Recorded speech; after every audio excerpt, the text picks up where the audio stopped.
Sa video na ito ay pag-usapan natin si PNP Chief General Nicolas Torre III. Ang kanyang pangalan ngayon ay pinag-uusapan sa lahat ng social media platforms na palaging lumalabas ngayon sa mga social media at sa mainstream na mga balita.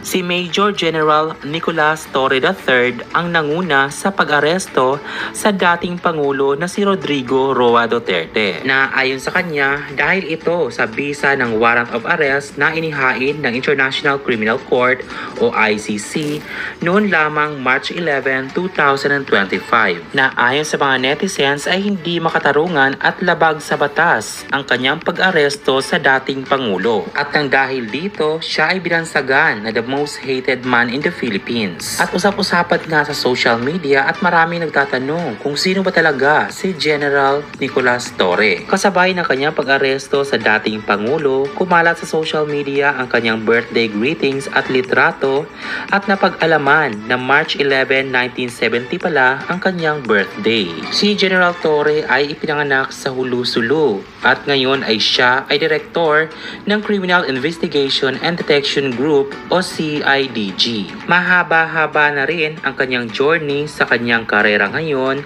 bago pa man siya ma-promote sa kanyang posisyon noong September 2024. Noong 1993, siya ay nakapagtapos sa PNP o Philippine National Police Academy. Pagkatapos noon ay naging director siya ng Samar Provincial Police Office hanggang 2019. At pagkatapos noon ay nailipat naman siya o na-transfer sa National Capital Region Police Office o NCRPO simula 2003 para sa kanyang posisyon bilang Regional Director for Operations. Noong August 2022 naman, naging direktor siya sa Quezon City Police District o QCPD. Matapos ang kanyang resignation sa QCPD, siya naman ay nilipat at naging Director for Communications and Electronic Services o CES. Pagkatapos noon ay lumipat si General Torre sa Police Regional Office 11 sa Davao Region noong June 2024. Para siya ay maging acting regional director ng office na ito. At dito, medyo mahirap ang kanyang trabaho dahil sa kanyang pag-aresto kay Kibuloy. Sa kasalukuyan ay matindi ang pambabatikos ng mga netizens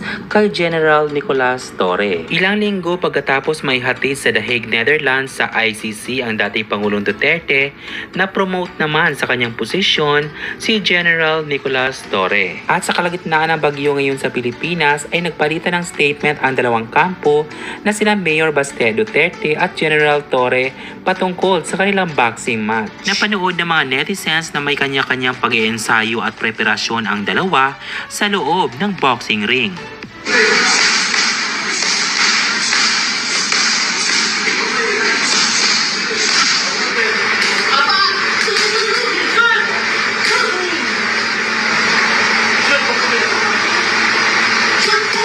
Ngayong Sunday sana ang kanilang match, July 27, 2025. Pero Sunday morning pa lang ay nabalitaan ng lumipad papunta sa Singapore si Mayor Baste Duterte para sa kanyang official conference. Dahil no-show ang kalaban, by default, panalo si PNP Chief General Torre. At ayon sa kanila, sa event na ito na boxing match for a cause, sila ay nakalikom ng almost 20 million pesos na idodonate naman daw nila sa mga nasalanta at naapektuhan ng bagyo. Marami sa mga netizens ang nagtatanong patungkol sa net worth o gaano nga ba kayaman ang nag-iisang PNP Chief General Nicolas Torre III. Sa tagal na rin niya sa serbisyo, maaaring malaki-laki na rin ang naipon ni General. Sa mga nagtatanong kung magkano nga ba ang sinasahod ng isang PNP Chief General, nasa kanilang website na pnp.gov.ph na 121,000 pesos per month simula 2018. Pero marami mga netizens ang nagsasabi, allegedly, na umabot na rin sa milyon-milyon ang total net worth ni PNP Chief General Nicolas Torre III. Isa ka rin ba sa mga supporters at bumibilib kay General Torre III?